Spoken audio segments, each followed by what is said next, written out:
너희가 나를 가리켜 말한 것이, 이런 제목으로 욥기 강해를 이어가겠습니다. 욥은 하나님 앞에서 자신의 어리석음과 무지함에 대해서 철저하게 자복하고 회개를 하고 있었습니다. 내가 스스로 한하고 티끌과 재 가운데서 회개하나이다 라고 욥이 그렇게 하나님 앞에 고백을 하고 있는 것을 볼 수 있죠. 무지와 어리석음을 깨달았을 때 인간이 취할 수 있는 유일한 길은 하나님 앞에 철저하게 자기를 낮추어서 겸비함으로 엎드려서 그 죄를 고백하고 회개하는 것입니다. 도망치는 것도 아니고 또 변명하거나 핑계대는 것도 아니고, 모든 죄가 드러났을 때 다윗처럼 나단 선지자의 꾸중을 듣고 그가 돌이켜 침상을 적시면서 회개하는 그런 어떤 시간을 갖지 않습니까? 하나님께서 그렇다고 말씀하시는데 그 앞에서 아니요, 전혀 그렇지 않은데요 하고 변명을 하거나 핑계를 대는 것이 무슨 의미가 있습니까?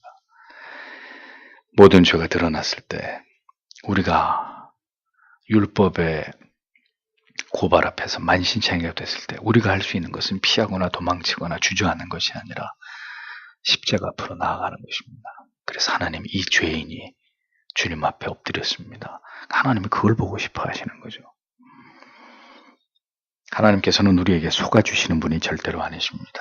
지엄하신 하나님의 공의 앞에서 죄인이 피할 길은 겸손히 그 발 아래 엎드려서 모든 죄를 예수의 이름으로 자백하고 긍휼과 자비를 구하는 것, 그것 외에는 없는 것입니다. 세상 사람들을 보십시오. 정치인들, 어떤 비리가 드러났을 때 시인하는 사람 보셨어요? 아무도 시인하지 않아요. 철저하게 부인하고 부정해요. 모든 증거가 다 드러나서 법의 심판을 받게 될 때 비로소 고개를 숙이고, 국민 여러분 죄송합니다. 그건 안 믿는 사람들이니까 그럴 수 있어요. 신자는 언제나 양심의 고발 앞에서, 양심의 고소 앞에서 하나님 앞으로 나아가서 회개하는 사람들이 돼야 되는 것입니다. 하나님은 이제 그 정죄의 칼끝을 욥이 아닌 욥의 친구들에게 겨누십니다. 7절을 보십시오. 그리고 여호와께서 욥에게 이 말씀을 말씀하신 후에 그것이 있었다. 즉 여호와께서 대만 사람 엘리바스에게 말씀하셨다. 나의 노가 너와 너의 친구들 둘에 대해 뜨거워졌다. 왜냐하면 너희가 나의 종 욥같이 정당하게 나를 향하여 말하지 않았기 때문이다. 이렇게 기록되어 있습니다. 자, 하나님께서는 엘리바스에게 단도직입적으로 말씀하십니다. 너를 비롯한 두 친구들에 대해서 내가, 여호와가, 하나님이 지금 매우 진노했다 라고 밝히십니다. 하나님께서 그들에게 진노하신 이유가 무엇 때문이죠? 하나님이 뭐라고 말씀하십니까? 너희가 나를 가리켜 말한 것이 내 종 욥의 말같이 정당하지 못함이니라. 이게 하나님의 진노의 원인입니다. 지금 하나님이 이 말씀을 두 번이나 반복하시면서 강조하죠. 8절의 마지막 부분에도 동일한 말씀이 나옵니다. 자, 그러면 하나님이 가장 미워하시고 분노하시는 죄가 무엇이냐? 우리가 이 말씀 안에서 그 해답을 얻습니다. 그것은 뭐죠? 하나님에 대한 무지입니다. 그리고 그 무지에서 쏟아내는 하나님에 관한 잘못된 말과 표현, 하나님에 관한 잘못된 신앙, 이것에 대해서 하나님이 미워하시고 분노하고 계십니다. 욥의 세 친구들은 욥의 고통의 원인에 대해서 줄곧 그건 인과응보적인 하나님의 징계다, 이렇게 주장을 했습니다. 그들의 논리가 무엇이 잘못되었는지 과거에 이 부분을 설교하면서 여러분에게 충분히 말씀드린 드린 대로 그들의 하나님에 대한 지식은 욥도 그랬지만 어떠했습니까? 하나님에 대한 지식 자체가 매우 단편적이었다는 거예요. 자기들이 아는 게 전부였단 말이에요. 하나님은 죄가 있는 자에게 무조건 징벌을 하시는 하나님입니다. 원인이 있으면 결과가 있는데 네 모든 죄, 네 모든 그 고통과 고난과 저주는 너의 모든 죄 때문이다. 하나님이 거기에 대해서 심판하는 거다. 이런 논리를 가지고 욥을 얼마나 많이 정죄했습니까?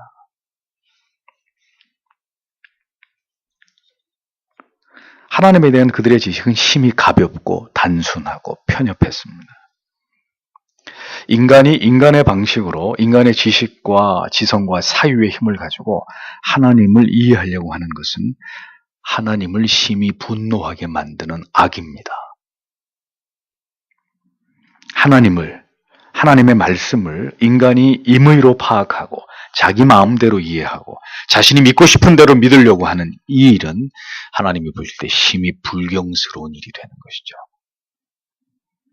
우리는 다시 한번 욥의 세 친구를 꾸짖으시는 하나님의 말씀을 유의해서 생각해 볼 필요가 있습니다.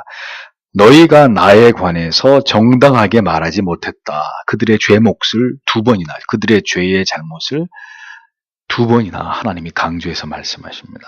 여기서 정당하다라고 번역된 원문의 의미는 바르고 옳다라는 뜻과 또 성실 혹은 확실한 지식이라는 의미가 정당하다라고 번역된 이 한글 성경의 표현 속에 포함이 되어 있습니다. 그러니까 무슨 얘기죠? 욥의 세 친구들이 하나님에 관해서 욥에게 말할 때 하나님께서는 죄 없는 자에게 벌을 주시는 분이 절대로 아니다 이렇게 파악했습니다. 그러면서 욥을 정죄하기 위해서 그들이 사용한 논리는 전혀 비신학적인, 전혀 하나님에 대해서 잘못된 지식을 동원해서 욥을 비난했습니다. 그러니까 옳지 않다는 거예요. 그게 확실한 지식이 아니라는 거예요. 정당하지 않다 그랬으니까 바르지도 않고 하나님에 대해서 옳은 얘기도 아니고 하나님에 대해서 확실한 지식을 가지고 얘기한 것도 아니다. 정당하지 못했다 너희들이. 누구에 관해서? 나 여호와 하나님에 대해서. 하나님이 그렇게 말씀하고 있는 겁니다. 그들은 당연히 공의의 하나님이심을 욥에게 설명하고 지금 하나님에 대해서 원망하고 있는 욥에 대해서 하나님을 방어하기 위한 목적으로 그들은 그런 논리를 사용한 것일 뿐입니다. 아니 엘리바스를 비롯한 두 친구가 하나님을 욕했습니까, 여러분? 하나님을 저주했어요? 아니잖아요. 하나님 편에서 지금 욥이 하나님을 향해서 항고하고 반항하고 불평을 하니까 어디 감히 하나님이 어떤 분인 줄 알고 하면서 하나님 편에서 하나님을 방어하기 위해서 변론을 한 것입니다. 그러니까 그들의 의도는 전혀 불경스럽거나 하나님을 욕되게 하려고 하는 의도가 아니었다는 거죠. 그런데 그들에 대한 하나님의 최종적 평가는 나에 관해서 너희가 정당하지 못했다. 틀렸다는 거예요. 옳은 지식이 아니었다는 거예요. 책망을 도리어 받게 되었다는 거죠. 성도 여러분, 이 말씀은 오늘을 살아가는 모든 교회와 우리 성도 여러분들에게 목회자를 비롯해서 매우 중요한 진리를 우리에게 시사하고 있는 말씀입니다. 모두 다 하나님을 예배합니다. 그렇죠? 모두 다 교회마다 다 하나님을 찬양하고 예배하고 열심히 기도하고 열심히 봉사하고 충성과 헌신을 다 합니다. 그러나 그 모든 이유와 원인이 하나님에 대한 올바른 정밀한 지식에 근거하지 않을 때 그 모든 신앙적인 가장 거룩하고 경건하게 하나님께 드린 모든 것들에 대한 평가는 너희가 행한 모든 것이 내가 보기에 정당한 것이 아니다 라는 하나님의 평가를 피할 수 없다는 것입니다. 나에 대해서 너희가 가진 지식이 올바르고 확실한 지식이 아니다. 이게 하나님의 평가고 하나님이 그들을 향해 분노하실 수밖에 없었던 이유였습니다. 그러니까 성도 여러분, 우리가 절대로 하나님을 우리처럼 생각하면 안 돼요. 아이들이 엄마 오늘은 쉬세요. 엄마가 좋아하는 김치찌개를 끓여드리겠습니다. 사실은 김치찌개 좋아하지 않는데 열심히 김치찌개 끓였는데 짜고 맛도 없어요. 그럼 엄마는 어떻게 해요? 야, 이걸 김치찌개라고 끓였냐? 다 갖다 버려라. 그러지 않아요. 어떤 엄마가 그래요. 그게 짜든지 달든지 맵든지 쓰든지 어이구 내 새끼가 날 주려고 김치찌개 맛있게 먹죠. 응? 그렇죠? 아니에요? 갖다 버려 그래요? 부모는 우리 인간은 그래요. 우리 인간은. 그런데 하나님은 그런 분이 아니라는 거죠, 여러분. 우리는 어떤 면에서 그런 부분에 있어서 자비로워요. 정상을 참작해줘요. 네 마음이 가상하다. 그 엄마를 향한, 아빠를 향한 네 마음이 참 그래도 고맙구나. 근데 하나님은 그런 분이 아니에요. 하나님이 원하시는 대로 하지 않으면 하나님은 분노하시는 하나님이세요. 그래서 하나님이 내가 너희와 같은 줄 생각하지 말라 그랬어요.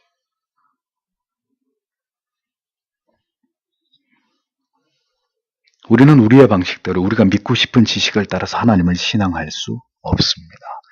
그것은 하나님이 인정하시는 신앙과 믿음의 내용이 아닙니다. 목사님, 내가 지금까지 예배를 태어나서 지금까지 몇 번을 드린 줄 아십니까? 그런데 그런 예배가 다 잘못된 예배라고요? 아이고, 난 절대로 받아들일 수 없습니다. 내가 엄마 뱃속에서부터 예배를 드린 사람인데 그런 예배는 하나님이 받으시지 않... 무슨 말씀을 그렇게 섭하게 하십니까, 목사님? 그거는 목사님의 생각이고 저는 하나님을 수천 번 헤아릴 수도 없이 하나님을 예배했습니다. 어쩔 건데요? 그거 인정 안 하시겠다고요? 그러면 저는 하나님에 대해 다시 생각하랍니다. 그건 믿음이 아니라는 거죠. 이런 얘기는 사실 어떤 분에게는 굉장히 충격적인 말이 될 수 있어요. 여러분이야 이런 말씀을 내내 들어오셨기 때문에 거기에 대해 이질감이나 반감이 없으시겠지만 하나님은 그런 분이십니다. 그것은 하나님이 인정하시는 신앙과 믿음의 내용이 아닙니다. 그렇게 해서라도 네가 나를 믿어주고 나에 대해서 설명하고 나를 변증해 준 것에 대해서 아유 고맙구나, 참 애썼구나, 고마워하시는 하나님이 절대로 아니십니다. 그래서 늘 두려운 거예요. 여기 있어서 말씀을 전하는 목사나 여러분 두려워해야 돼요. 내 신앙의 방향이 지나온 궤적과 앞으로도 나아가야 될 방향이 정말 하나님이 기뻐하시는 것일까 그렇지 않을까. 여기에 대해서 늘 노심초사하고 늘 깨어있고 늘 바른 길, 퓨리탄라는 그 말의 어원이 까다로운 사람들이에요. 까다로운 사람들. 성격이 까다롭다는 게 아니에요. 뭐 반찬 투정하고 그게 아니라 뭐가 더 하나님의 말씀이냐, 어떤 게 더 하나님이 기뻐하시는 뜻이냐, 집요하게 하나님의 말씀을 가지고 그것을 찾아서 까다롭게 하나님을 믿으려고 했던 그들이었기 때문에 거기에 대고 사람들이 붙여준 이름이 아유 저 까다로운 인간들, 퓨리탄. 그게 좋은 말이 아니에요. 퓨리탄이란 말이 청교도라는 말이에요. 빈정거리는 말이에요. 그런데 그런 게 없으면 절대로 하나님을 기쁘시게 하거나 하나님이 인정하시는 길로 가지 못하는 거죠. 사람들은 그걸 우습게 생각하는 것입니다.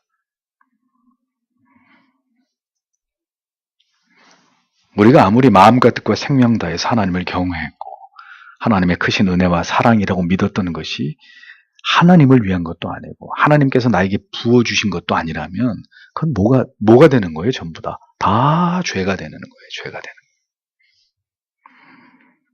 하나님을 위한 것도 아니고 하나님이 나에게 주신 것도 아닌데 우리끼리 즐겁고 해피하고 우리끼리 은혜 충만하다 그래요. 그 하나님은 뭐 하고 있는 거냐 도대체 너희들이 지금. 그런 상황이 연출되는 거죠. 그래서 성경이 뭐라 그랬습니까? 이 하나님을 아는 것에 대한 중요성이 성경에 얼마나 많이 나오는지 몰라요. 너희는 여호와를 알지니라. 힘써 여호와를 알지니. 또 여호와를 찾으라. 배우고 확신한 일에 거하라. 진리를 알지니 진리가 너희를 자유케 하리라.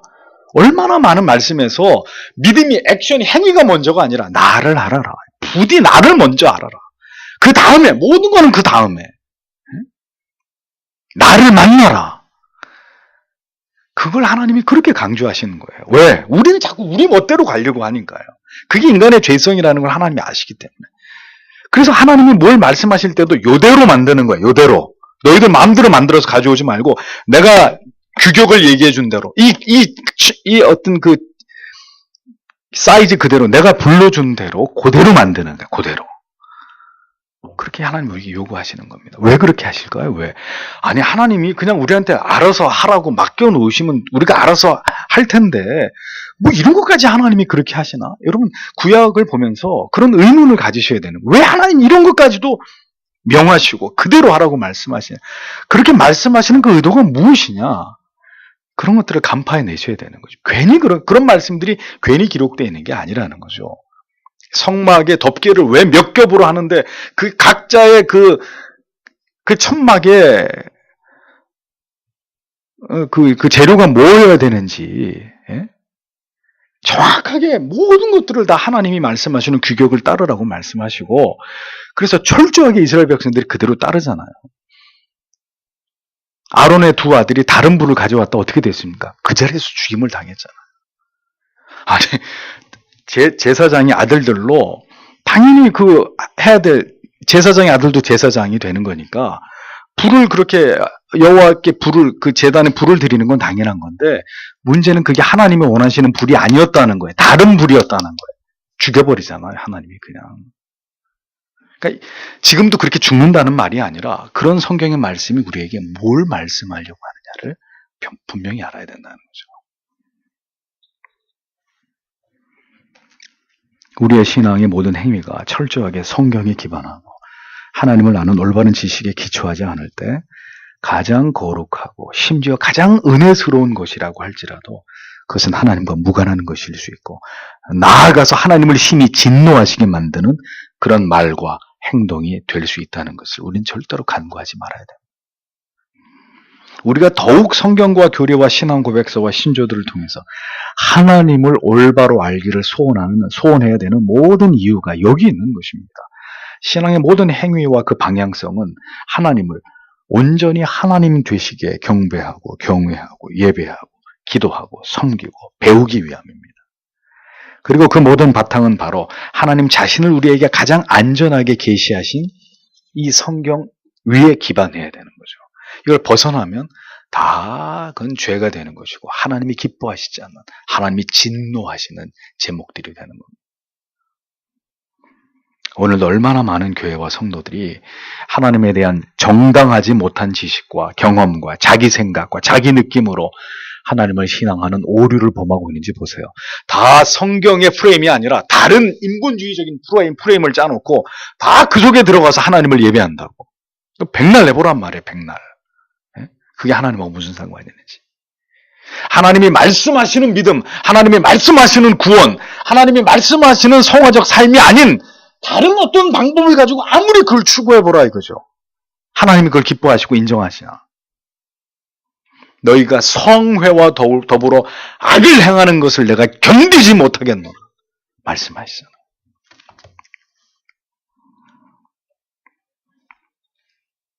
하나님께서는 세 친구들의 죄를 지적하면서 욥을 내 종이라고 표현하십니다. 내 종, 그렇죠? 내 종.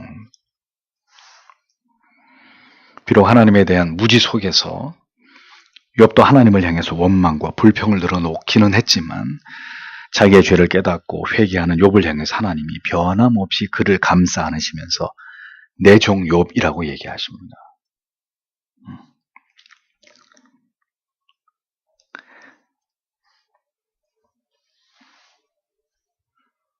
언제나 욥은 하나님께서 내 종이라고 인정하셨던 자였습니다.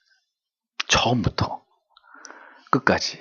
그가 동방에서 가장 큰 자로 이름을 날릴 때도, 또 그가 모든 것을 하루아침에 다 잃어버리고 고통 가운데 절규를 하면서 하나님은 어디 계시냐고 울부짖을 때도 그는 하나님 아버지에게 있어서 내 종이었습니다. 그가 이제 하나님 앞에 참회하며 엎드릴 때도 그는 여전히 하나님이 내 종 욥이라고 말씀하시는 하나님의 종이었습니다.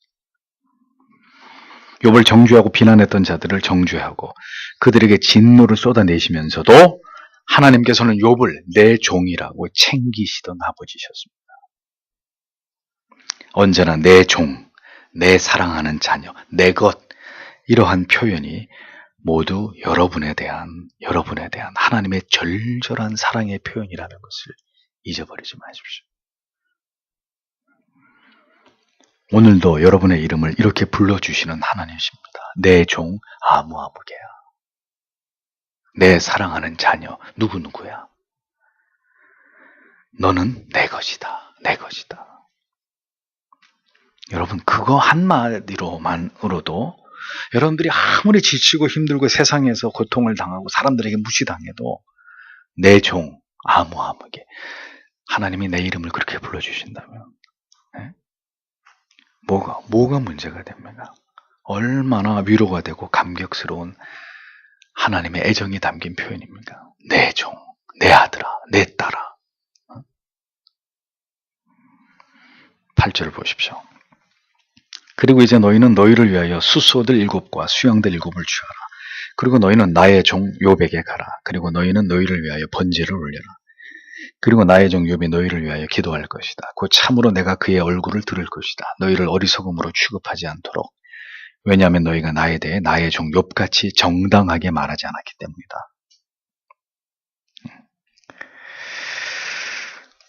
하나님께서는 욥의 세 친구들에게 수소 7마리, 그 다음에 수양 7마리로 번제를 드리라고 명령하셨습니다.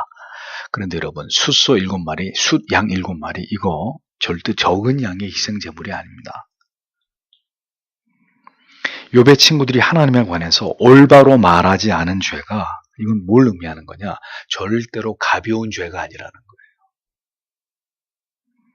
그리고 하나님께서는 그들이 올린 제사에 대해서 욥이, 내 종 욥이 너희를 위해서 도고할 것이다, 이렇게 명령을 하십니다.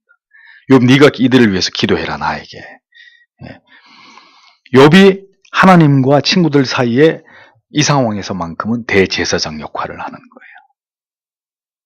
욥의 도구는 우리의 죄와 허물을 위해서 예수 그리스도께서 장차 이 땅에 오셔서 그가 행하실 중보 사역에 대한 좋은 예표가 되는 거죠.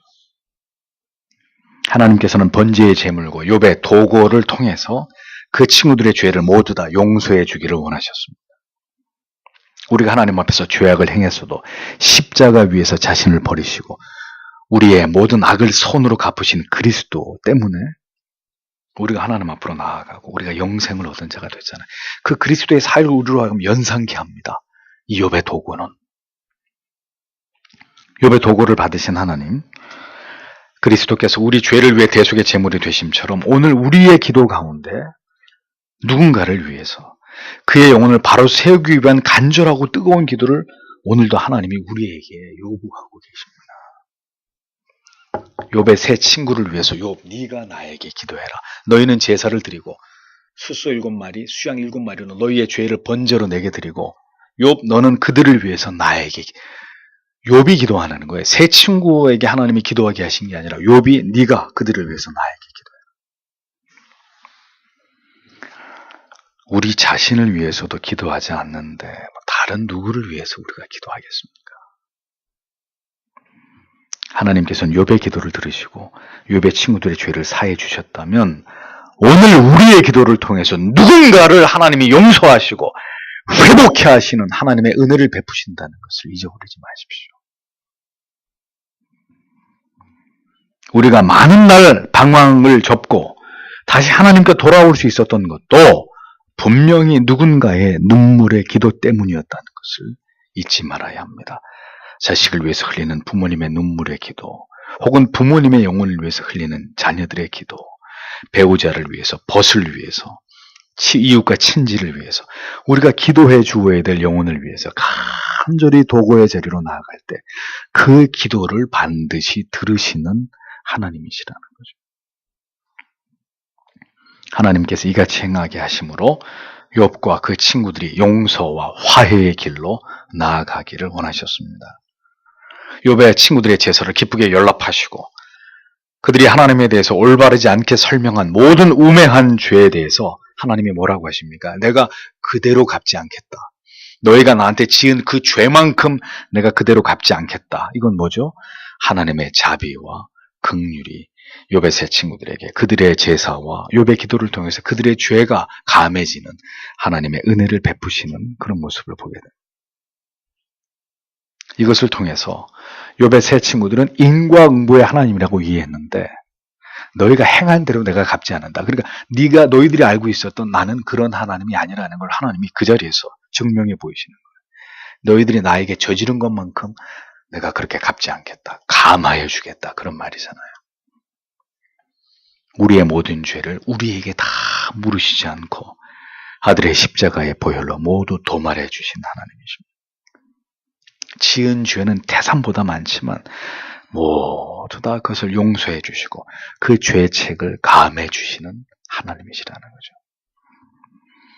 사실 여러분 따지고 보면 욥도 하나님에 대한 지식이 정당했던 것은 아니었습니다. 우리가 좀 솔직하게 얘기하면요. 그렇잖아요. 무지한 말로 이치를 가리운 죄를 욥도 범했습니다. 분명히. 그러나 하나님께서는 욥이 그래도 하나님을 의지하고 신뢰한 부분을 더 크게 봐주시는 거예요. 그래서 욥의 세 친구들 너희는 정당하지 않은데 그래도 내 종 욥은 정당했다고 인정해 주시는 거예요. 정말 욥이 퍼펙트했기 때문이 아니라 정말 그가 완전히 정당했기 때문이 아니라 다 아시잖아요. 욥이 그렇지 않았다는 것을. 그럼 이건 뭘 우리에게 보여주는 것일까요? 하나님의 자녀들에게는, 신자에게는 이렇게 하나님이 의롭다 여겨주시는 은혜가 있다는 거죠. 100% 그렇게 하나님이 원하시는 것을 달성하지 않았더라도 하나님이 여겨주시는 거예요. 실상은 우리에게 아무런 의의가 없지만 우리를 의롭다고 여겨주시는 거잖아요. 우리가 하나님의 자녀가 아니지만 양자라고 하나님이 인정해 주시는 거잖아요. 여전히 죄 가운데 있어도 우리를 하나님의 자녀로 여전히 대우해 주시는 하나님이시잖아요. 회개하고 돌아올 때 언제나 그 죄인들을 감싸 안으시는 하나님의 은총을 성경은 절절히 말씀하고 있잖아요.